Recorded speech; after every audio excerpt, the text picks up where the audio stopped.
Assalomu alaykum kanalim obunachilari. Videoni oxirigacha kuzatib boring, like bosib, obuna bo'lishni unutmang.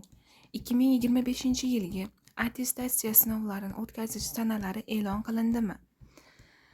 Ayrim Telegram kanallari yoki gruppalarda 2025-yil yanvar-iyun oylarida o'tkaziladigan pedagog kadrlar attestatsiyasining malaka test sinovlari o'tkazilishi muddatlari to'g'risidagi noto'g'ri ma'lumotlar tarqalmoqda.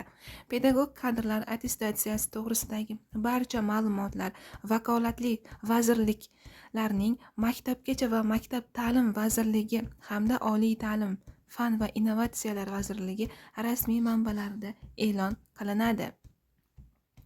Shuningdek, yangi tartibga ko'ra, attestatsiya to'g'risidagi barcha ma'lumotlar, shu jumladan pedagog kadrlar uchun o'quv fani bo'yicha malaka sinovlarini o'tkazish shakli hamda jadvali har yili malaka sinovlari boshlanishidan 10 kun avval tasdiqlanib, vakolatli vazirliklarning rasmiy veb-saytida e'lon qilinadi va pedagog kadrning shaxsiy kabinetiga yuboriladi. Bugun 1-aprelga qadar test sinovlari jadvali e'lon qilinmadimi? Demak, 11-aprelga qadar sinovlar boshlanmaydi.